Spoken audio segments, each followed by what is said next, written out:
اگر اصلی نمازی بن جاؤں گا تو کائنات کو جھکا دوں گا. اس لیے تمہارا دربار نہیں چاہیے, مجھے اللہ کا دربار چاہیے, مجھے مسجد چاہیے, مجھے نماز چاہیے, مجھے سجدہ چاہیے.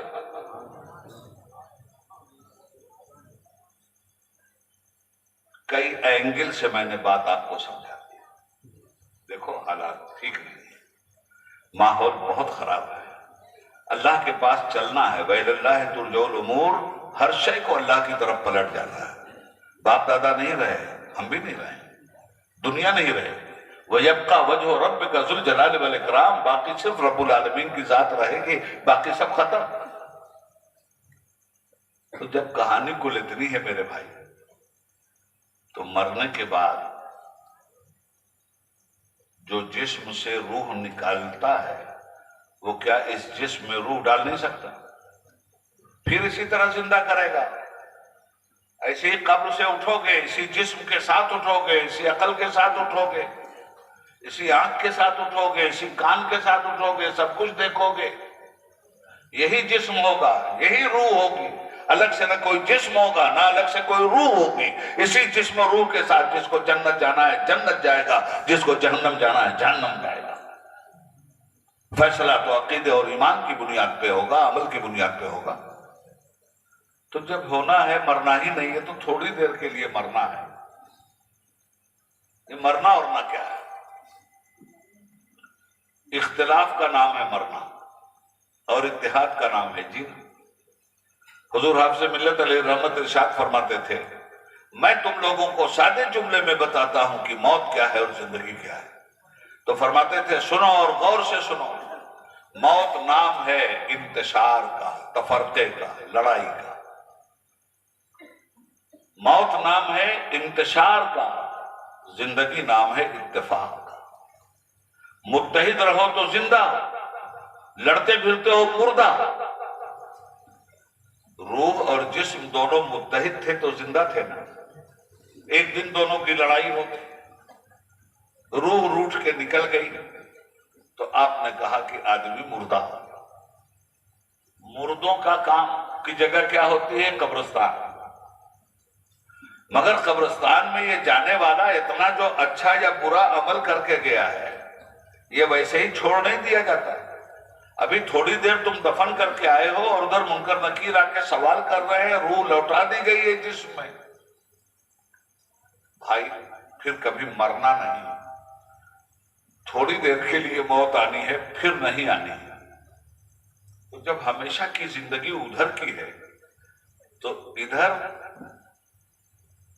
کیوں برباد کر رہے ہیں آپ اپنے کو؟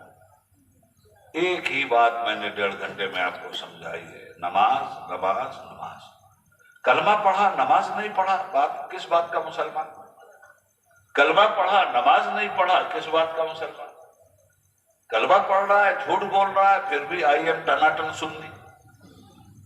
کلمہ پڑھ رہا ہے, چغل خوری کر رہا ہے, آئی ایم ٹناٹن سنی. واٹ از دا ٹناٹن سنی؟ نتھنگ, کوئی سنی انی نہیں. سنی چند نعرہ لگانے کا نام نہیں ہے, سنی رسول اللہ کی سنت پہ عمل کرنے کا نام ہے صلی اللہ علیہ وآلہ وسلم. تو بہت ساری باتیں میں نے آپ کو بتا دی, ان کو اچھی طرح سے ذہن میں رکھیے گا. اللہ رب العالمین آپ کی آبادی کو سلامت رکھے. ایک بزرگ کے ساتھ آپ کا رشتہ جڑا ہوا ہے, ان سے فیض حاصل کیجیے. وہ جو کچھ اپنے مریدوں کو سمجھاتے ہیں, مرید کی ذمہ داری ہے کہ اس پہ عمل کرے. آج کل ایک بدعقیدگی بڑی پھیلی ہوئی ہے, اور وہ بدعقیدگی, آخری بات, وہ بدعقیدگی یہ ہے کہ اللہ جانے یہ بدعقیدگی کہاں سے ٹھوس دیا بزنس مینوں نے, مذہب کے بزنس مین, کہ مرید ہونے کے بعد بے فکر ہو جاتے ہیں. مرید ہونے سے پہلے تو اللہ رسول سے ڈرتا بھی تھا, مرید ہونے کے بعد تو وہ ڈر بھی ختم ہو گیا. اب اس کا عقیدہ کیا بن گیا؟ پیر صاحب ہیں نا, بچا لیں گے ادھر. یہ غلط عقیدہ ہے. پیر صاحب جو سمجھاتے ہیں اس پہ عمل کرو, وہ عمل بچا لے گا. پیر صاحب چونکہ واسطہ ہیں, اس لیے پیر صاحب کا احسان ہے کہ انہوں نے وہ چیزیں تمہیں سمجھائی ہیں، بتلائی ہیں اور وہ عمل کرنے کے لیے تمہیں حکم دیا ہے جس کے وہ خود بھی عامل ہیں۔ عمل سے زندگی بنتی ہے، جنت بھی جہنم بھی، یہ پتلا اپنی فطرت میں نہ نوری ہے نہ ناری ہے۔ اس لیے مسلمانوں، موٹی موٹی باتیں میں نے تمہیں 1.5 گھنٹے میں سمجھائی ہیں اور ABCD کی طرح سمجھائی ہیں۔ میں سمجھتا ہوں اچھی طرح سے ذہن نشین کر لیا ہوگا آپ نے۔ آپ تمامی لوگوں سے میری گزارش، میں ہاتھ ہوتا نہیں اٹھواتا، یہ سب فالتو باتیں ہیں۔ ہاتھ تو اٹھایا تھا کوفہ والوں نے، اسی ہاتھ سے قتل کر دیا امام حسین۔ آپ سے ہاتھ اٹھوانے کا مطلب کیا ہے؟ کوئی مطلب نہیں۔ آپ دل جھکائیے رب کی بارگاہ میں، اور مسلمان ہیں تو مسلمان کی پہچان ہی نماز ہے۔ جو نماز غارت کرتا ہے اس کی پہچان مسلمان کی نہیں ہے۔ اور یہ میں نے بتایا کہ قبر میں آپ کو کیسے ساتھ دے گی، میں نے بتایا کہ مصیبت میں یہ نماز کس طرح آپ کے ساتھ آئی تھی۔ اب رہ گئی بات کہ نماز پڑھنا بھی آتا ہے یا نہیں۔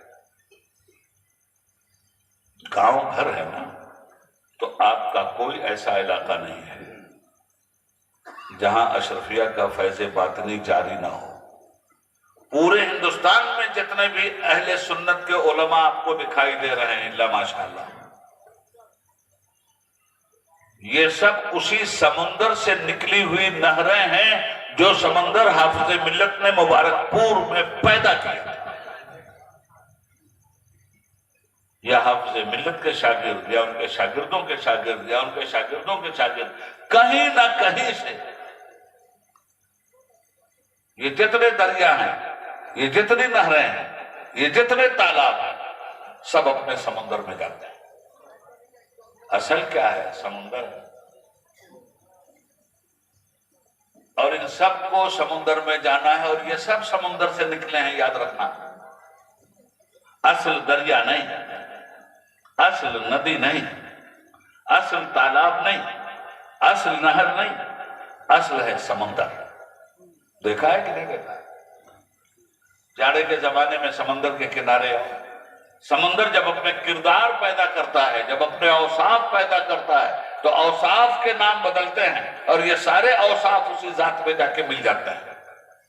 سمندر کے کنارے جاؤ ٹھنڈک کے زمانے میں، جاڑے کے زمانے میں تو منہ سے بھی بھاپ نکلتی ہے، دھواں نکلتا ہے کہ نہیں؟ سمندر سے بھاپ اٹھتی ہے، فضا میں معلق ہوتی ہے۔ کہاں سے نکلی بھاپ؟ تو سمندر سے ایک چیز نکلی، اس کا نام آپ نے کیا رکھا؟ بھاپ۔ فضا میں جا کے چھا گئی تو نام بدل گیا، بادل۔ برس گیا پانی، کسی گڈھے میں اکٹھا ہوا تالاب، لمبی مسافت طے کر لی ندی، پھیلاؤ میں آ گیا دریا۔ اس تالاب سے پوچھو کہاں گیا تو، آیا کہاں سے؟ کہا بادل سے آیا۔ بادل سے پوچھو تم کہاں سے آئے؟ کہا بھاپ سے آئے۔ بھاپ سے پوچھو تم کہاں سے آئے؟ سمندر سے آیا۔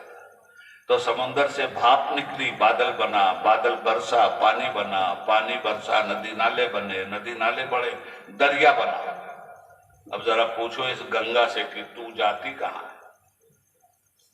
چناب سے پوچھو تو کہاں جاتی ہے؟ جتنے دریا ہیں سب سے پوچھو کہ سب کو تو نے اپنے دامن میں ہضم کر لیا، تو کہاں جا کے ہضم ہو رہی ہے؟ دنیا کا ہر سمندر اسی سمندر، دنیا کا ہر دریا اسی سمندر میں جا کے گر جاتا ہے جس سمندر سے کبھی بھاپ بن کر کے وہ اٹھا تھا۔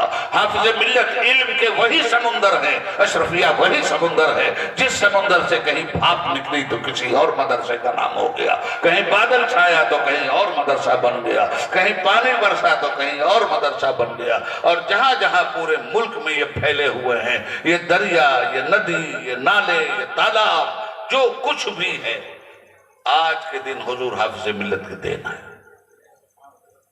اتنا عظیم الشان ادارہ اور اتنا بڑا کام حضور حافظ ملت کا۔